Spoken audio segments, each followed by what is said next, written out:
Radio est la radio du Fonds régional d'art contemporain Bretagne. Libre comme Max, elle entend des voix, le plus souvent celles des artistes, des critiques, des élèves, des étudiants, des habitantes. Des podcasts pour écouter l'art. C'est Radio.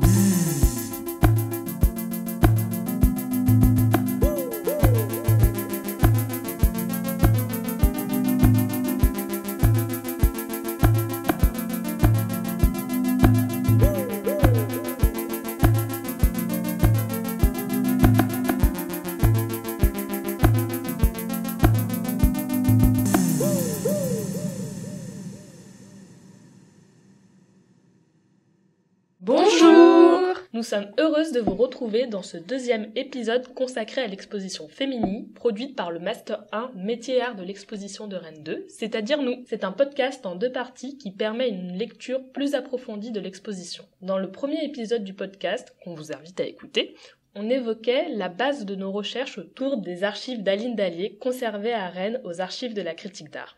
C'est une pionnière de la critique d'art féministe en France. Elle évoque dans plusieurs textes l'injonction faite aux femmes artistes de produire un art sensible, vu comme féminin. Face à cette injonction, 2 chemins sont empruntés par les plasticiennes. Le premier, c'est la réappropriation des arts sensibles, comme l'art textile, dans un but de subversion des normes traditionnelles. Sujet du premier podcast. On appelle ça soft art. C'est un terme utilisé par Aline Dallier pour parler, entre autres, de la création textile. Pour en savoir plus, nous vous redirigeons vers ce premier épisode.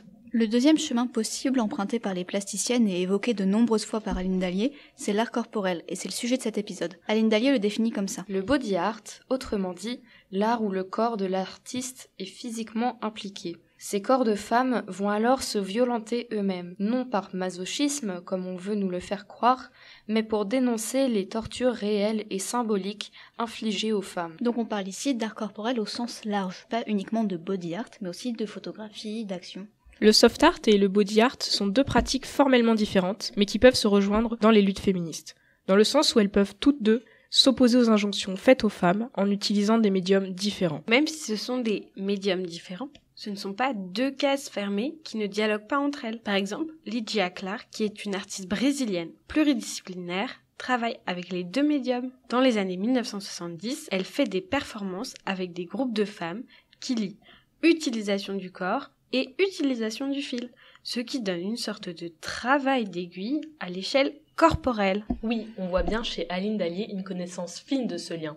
Dans le catalogue de l'exposition Combactive Act, elle relie vraiment l'art textile à l'art corporel en juxtaposant les œuvres de Essie et de Françoise Janicot entre body art et soft art. En 1972, Janicot accomplit sa première performance intitulée l'encoconnage, ce qui, au premier sens du terme, signifie s'enrouler dans un cocon, et, au second sens, se retirer en soi-même. La performance consistait à s'entortiller d'une épaisse ficelle, des pieds à la tête, jusqu'à ne plus pouvoir respirer. Janicot affirme encore aujourd'hui, avec un mélange de nostalgie et d'ironie, qu'elle voulait alors désigner son propre état d'artiste relativement isolé, mais heureuse de l'être. En fait, le public ne s'y est pas trompé. Les photos en noir et blanc des différentes séquences de la performance firent le tour du monde, particulièrement celle de la tête ficelée qui, dans le contexte de l'époque, apparut comme une incitation à prendre conscience du bâillonnement des femmes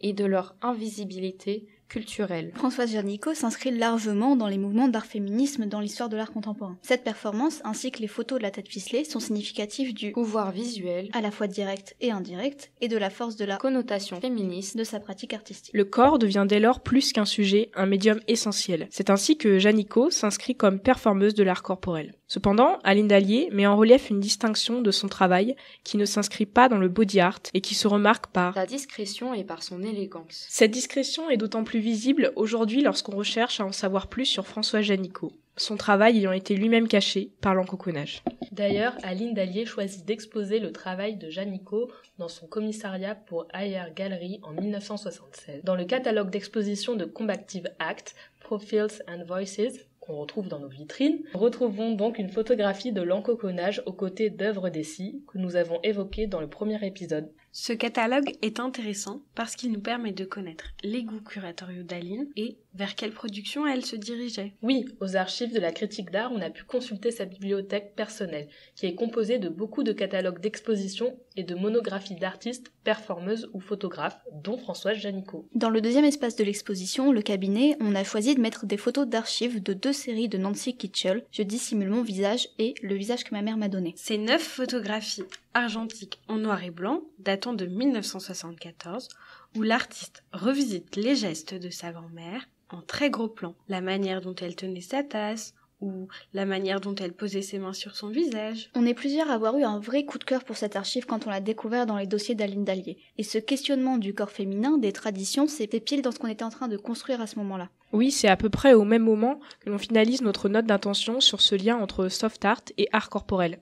Et même si Nancy Kitchell ne s'inscrit pas vraiment dans les pratiques de performance de l'art corporel, ça reste des photographies qui parlent du corps, des habitudes des femmes. Donc de Féminie ? Oui, et on peut le dire, c'est une œuvre qui illustre très bien la définition de Féminie. L'ensemble des femmes, les habitudes des femmes, le domaine des femmes. Il y a une forme de nostalgie et de douceur, quelque chose de très féminin qui se dégage de ces photos. Aline Dallier, quand elle parle de ces séries dans sa thèse, elle dit la chose suivante. À l'aide de photos, l'artiste relate les faits quotidiens, les malheurs, les joies, les désirs qui traversent sa vie, de même qu'elle répertorie les gestes qui la ponctuent. Mais finalement, Nancy Kitchell met vraiment le projecteur sur ces gestes qui nous semblent anodins, mais qui sont issus en réalité d'une condition sociale, dans le sens où ce sont des gestes hérités de sa famille, donc d'une femme, qui l'a influencée. Une autre œuvre qui parle de conditions sociales, mais surtout d'injonctions, c'est celle qui est juste en face de Nancy Kitchell, c'est la vidéo de Maja Bajevic. Âme sensible, s'abstenir. Oui, c'est vrai que c'est pas l'œuvre la plus délicate de l'exposition, justement. Mais pour critiquer les injonctions faites aux femmes, Maja Bajevic y va franchement. C'est une vidéo de 10 minutes 40 d'elle qui se fait violenter par une main d'homme qui provient de l'extérieur. Dans How Do You Want to Be Governed, on n'est plus du tout dans une remise en question des codes genrés par une réappropriation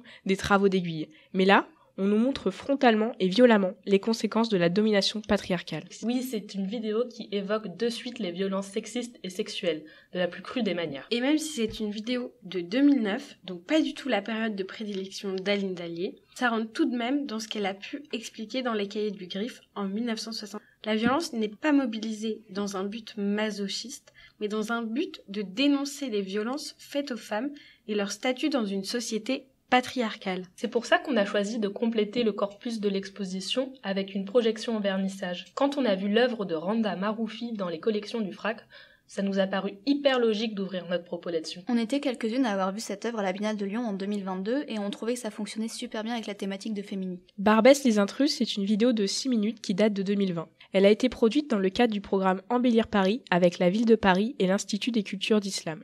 C'est plusieurs vidéos statiques condensées en une seule du quartier de Barbès à Paris, avec une inversion des genres. C'est-à-dire que devant les bars tabac, les restaurants, les parcs, il y a toujours des hommes qui traînent là, sans but particulier.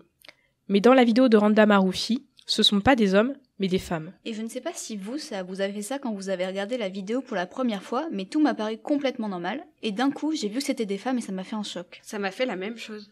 Et ce geste aussi minimal qu'un changement de genre, ça m'a fait réaliser comment on partageait vraiment l'espace public avec les hommes. Personnellement, je me suis rendu compte d'à quel point on était exclus de l'espace public.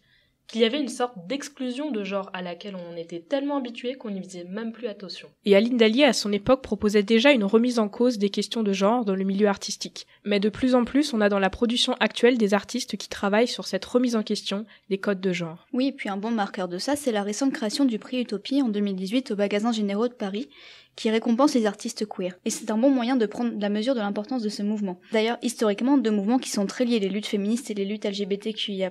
Donc, malgré que le travail d'Aline Dallier soit très lié aux années 70, ses recherches et ses écrits sont encore très actuels. Je voulais contribuer à ce que les femmes participent à ce projet de nouvelle société par tous les moyens possibles, y compris avec l'art. Voilà une phrase manifeste du travail et de la pensée d'Aline Dallier. On espère qu'avec cette exposition et ces 2 épisodes complémentaires, vous avez pu découvrir cette figure forte de la critique d'art, mais également des pratiques artistiques pas toujours visibles. On a eu le plaisir de participer à ce projet, dérouler une pensée à travers la sélection d'œuvres et d'archives pour vous présenter cette 2e édition de l'Équipée critique. On espère que l'exposition vous aura plu autant qu'on a aimé la faire. Et si vous ne l'avez pas encore vue, vous avez jusqu'au 19 mai 2024 pour visiter notre exposition. Rendez-vous au FRAC Bretagne. Merci de nous avoir écoutés.